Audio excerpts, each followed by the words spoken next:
Hey guys, glad that I finally got this figured out. Sorry for all the technical difficulties and making you guys wait around. So now that I'm finally here, I can answer your questions. I've been going through all of the projects you guys have been posting, and I'm completely overwhelmed because there's so many things to comment on, which is amazing because you guys are all really into it and you're all doing the projects, which is getting me really excited. Just even the hashtag is pretty cool because there's so many photos, and I love seeing throughout the day what you guys are doing and what you're updating, and just it's inspiring to me to see what you're doing because you're doing things that I would normally do, or I don't know, it's just cool. Learning from you guys just as much. So to answer some of your questions, since I'll keep this fairly short, I'll just go through and answer what I think people want to know. So one thing people have been asking me about is they're scared of people stealing their work. They're putting it online, they're posting it, and there's one comment about Society 6 and how large you're uploading the files and the fact that people can get those. I worried a lot about that in the past, and even when I did use watermarks, it doesn't matter. I mean, I don't use them anymore because I used them and people were still stealing my artwork. And I had one company, if you follow my blog, you may have seen me post about it, and they took one of my paintings that had a watermark on it. It wasn't original, and they had somebody photoshopped out the watermark, which is totally easy to do. And so, sorry, I just got totally sidetracked. So I just think you shouldn't worry too much about that. It's about putting your work out there and getting people's eyes on it and sharing it with people. And people are going to steal at the end of the day. People steal my stuff a lot, and there's nothing I can really do about it. I mean, we live in this digital world, and you can't really bog yourself down with that because there's not too much to be done. I mean, the best thing you can do is when you upload it on your own site or whatever, just upload screenshots of it so it's not high res. I don't personally upload high res images to my website just because it's pointless to, you don't need to, and people can steal them that way. So next question. Let's see. I'm gonna try to focus on the stuff that's not too technical right away, and then I'll do that next. So resources. So some of you have asked, where do I get resources for the poses and different ways to illustrate?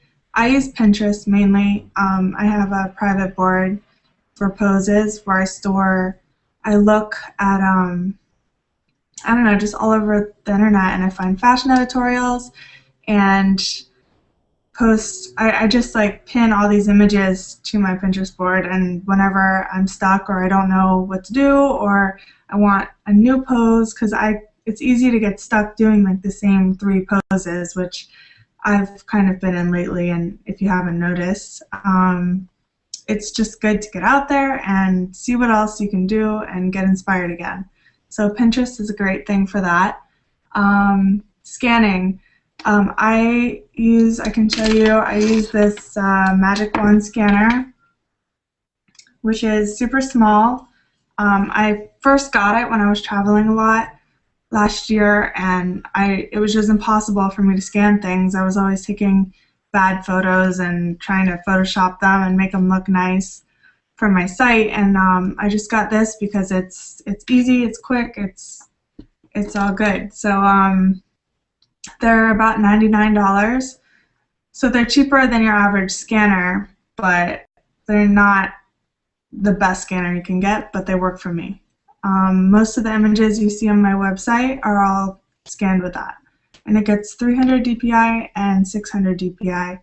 And I almost always do the high resolution because you want to get as much detail as you can in your scans, just because you've done all that work to make it look good. So what else?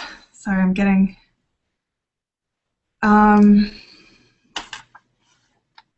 so removing mistakes. So I've kind of gone into the more technical stuff already, so I'll just go with it. Removing mistakes that you make on the computer. So sometimes when I'm illustrating, I am drinking coffee or something, and occasionally, if it's not your paint that just splattered, you can get something on your paper and you want to clean up the background a little bit. And I do that all the time. So what you do is I do pull it into Photoshop and I clean up the backgrounds, make them white and look nice and awesome. And so that's an easy way to do that. And it's not cheating at all. I mean, a lot of people think that once you've done an illustration, you have to post it as it is or it's not the real thing, I guess. But I always pull mine into Photoshop and clean up the background just because I especially like a really white, stark background, and I'm not going to get that from real paper and scanning it in.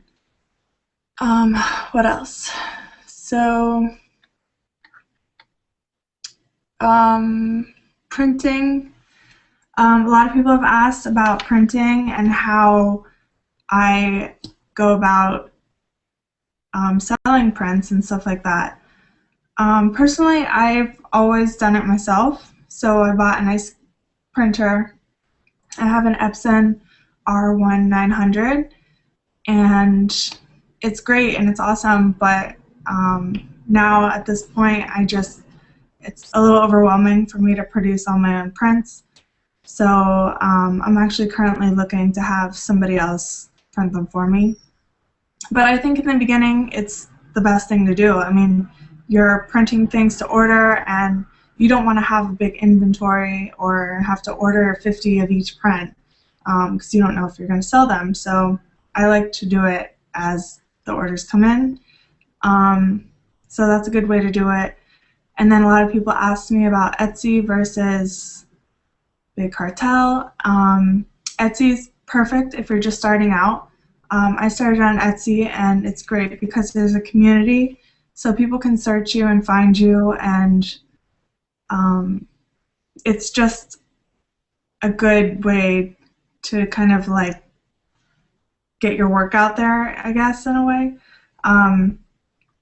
So that was great for me, and it gives people the chance to leave you feedback, which is important in the beginning because people don't know who you are. They don't know, they want to know other people bought stuff and they got it, or they got it on time, or it was quality and worth the money. So Etsy's great for that. But if you're selling a higher volume of prints, then I would say Big Cartel is better, and that's what I switched to last year. Just because it's cheaper for the seller. It's a one-time fee every month instead of Etsy, who charges you per item. So that's what I have to say about those. It's give and take for both. Big Cartel doesn't have as big of a community, and they're not super evolved in that sense. It's more like you're bringing them traffic.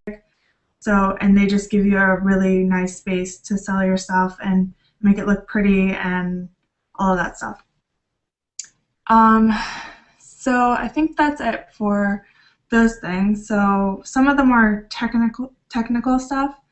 Some people are asking where I get crystals and things like that. And if you look in the PDFs, I have a link in there that tells you where you can get crystals and stuff like that.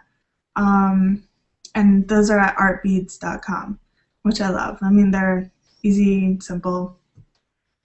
Some people are asking, is it okay to use mixed media? I am a huge fan of mixed media, as you know. I think that it's really up to you. I mean, there's no rules in this. Even what I'm telling you It's just my opinion when we're going through how to illustrate. I've had so many teachers in the past and they've done it differently than me, and they taught me their way, but then as you do it, you kind of figure out your own way.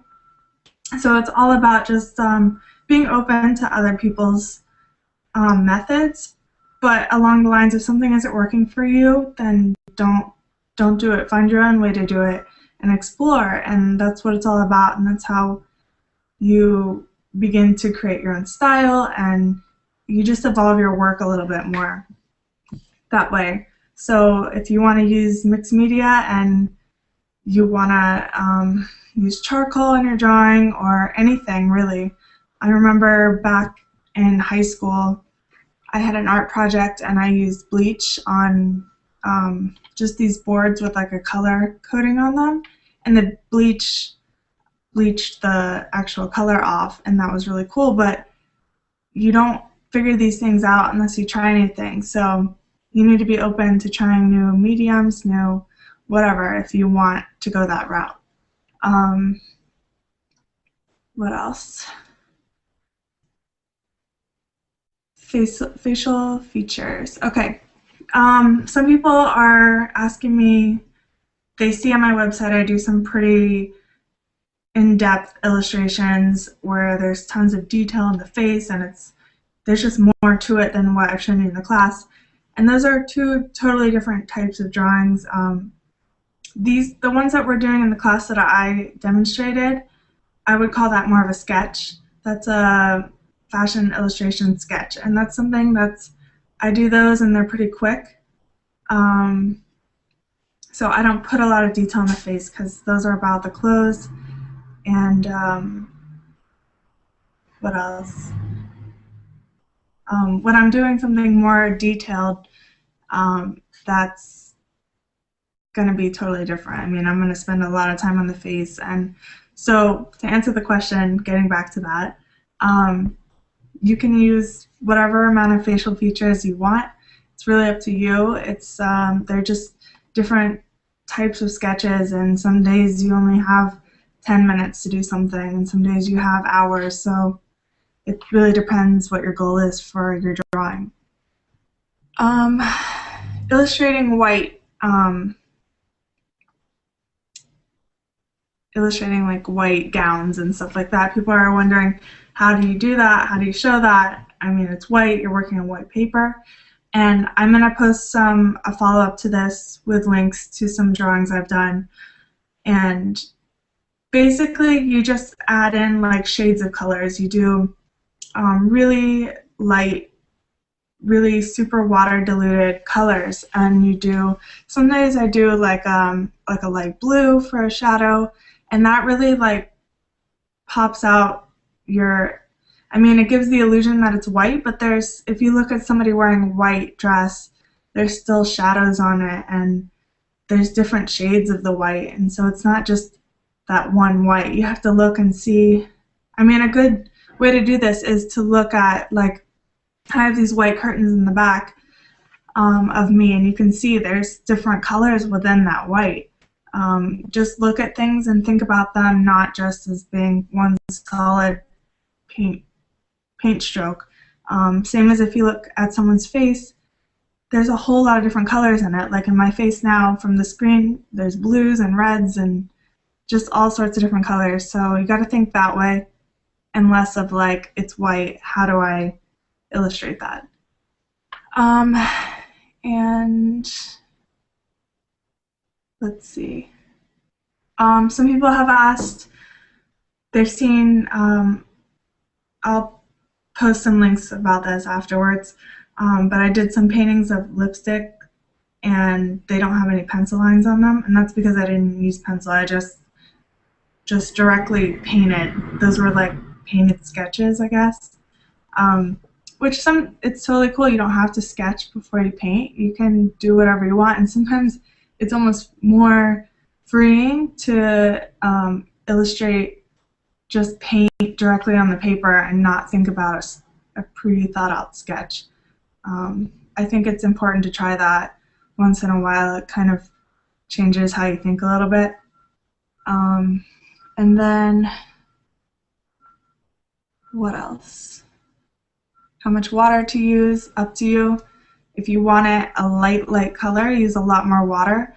If you want a darker, more pigmented color, use less water. That's the rule of watercolor, and it's pretty simple to understand once you start using it a lot.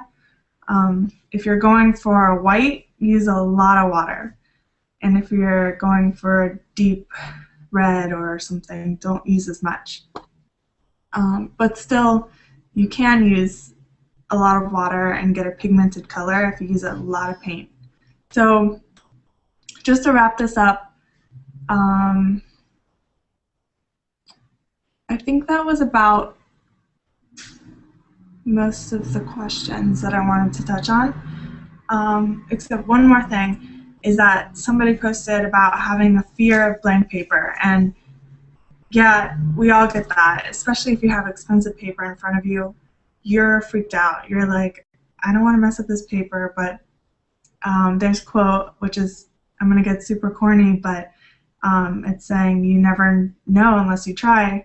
And it's true about this too. I mean, you can't just like have your white piece of paper there and have nothing on it. You really need to just like not care and let loose and just do it. And if you're scared you're going to mess up your paper, then just practice on cheap paper. So, I mean, there's nothing to lose. Nobody's gonna be mad if you mess up a piece of paper. So just go for it and do it, and keep doing what you guys are doing. I love your work. I'm gonna keep going through and commenting on everything as much as I can.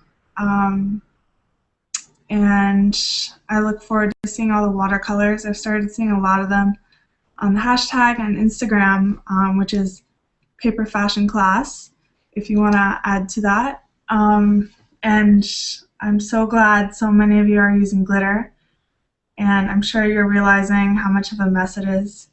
I always have it on me. It's always all over my apartment, but it's too pretty not to use. So that's about it. If you have any other questions, just write them in the discussion board and I'll try to answer them as much as I can. Oh, and one more thing I almost forgot. I wanted to show you how to remove the paper from the watercolor blocks. So I have a palette brush that I use for that, but you can use any dull knife, any dull anything. And you just stick it in this part here, and then you just like pull it along the edges.